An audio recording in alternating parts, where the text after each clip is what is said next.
About a month ago, I stumbled upon this video by Soradot, giving advice on how to improve your aiming. Now ever since Overwatch 2 released, I've been grinding that game, but unfortunately for me, I suck. At aiming at least. Now rather than giving up and playing Symmetra and Winston, I tapped into my inner power and decided to practice my aim until I got better. So this was the challenge I presented myself with. For 30 days straight, I will practice for 100 kills with Ashe, Soldier, Sojourn, and McCree. This will allow me to improve at multiple types of aiming, whether it's tracking, flicking, projectiles, or scoped. So with the challenge set in place, I started my Shroud transformation. The first week, like every other thing you start off new to, was completely horrible. It took me about 15 minutes with each character just to get 100 kills. Against bots. And I'm not gonna lie, that was kind of discouraging, but I didn't let that weigh me down. I kept at it, and by the end of the first week, I sat down to ask myself, what was the main thing that I learned this week? And shockingly enough, that one thing was, if you want to hit your enemies, you have to wait until they're in your crosshair. You can't just spam your bullets and expect to hit them. Seriously, reviewing my footage and just seeing me spraying these open spaces was so funny for me, because I was like, damn, you're fucking garbage, bro. The trash! But luckily for me, that would soon change. By the end of the first week, these were the stats of every single hero. Week 2 was the turning point for me. I started seeing my performance improve, and it started to translate into my gameplay as well. I was tracking better, hitting more headshots, and overall winning more games, and everything just felt smoother when it came to aiming.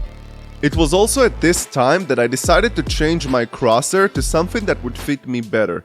Now I don't think there's a cookie cutter rule for every single person in the world. I think you should just mess around with the settings and see what works best for you.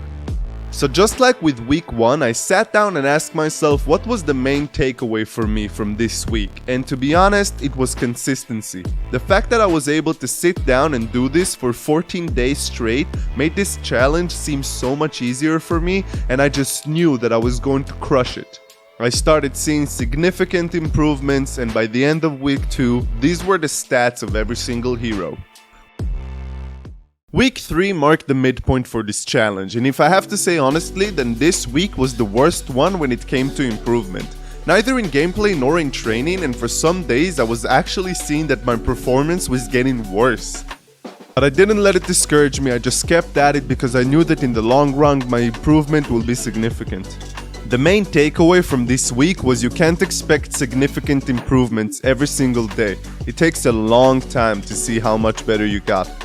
And by the end of the third week, these were the stats of every single hero. Week 4, plus 2 days, was the best week by far. I was so excited to get done with the challenge and look back at my performance that I was just running through it. It was also at this time that I was able to climb from Bronze 1 to Gold 3. I know that's not a huge leap, but for me it was fucking amazing. And by the end of these 30 days, I can honestly tell myself that my aiming has drastically improved. Here is a quick side-by-side comparison of the stats from every single week. So what are the main takeaways from this 30-day challenge? The main one for me was staying consistent, without a doubt. The second one would have to be that you need to understand that you're not going to see instant improvements. It's a long time before you're going to see even small changes. And the third one would have to be try to make it as enjoyable as possible. At the end of the day, you're trying to improve at a video game, and if you're not having fun, then you shouldn't do it. So yeah, overall this challenge was a huge success in my opinion. And if you want to get better at aiming, then I'll be leaving a link to the Soradot aiming routine in the description. Come watch me live as we grind to diamond, like, subscribe, and stay natty. Peace out.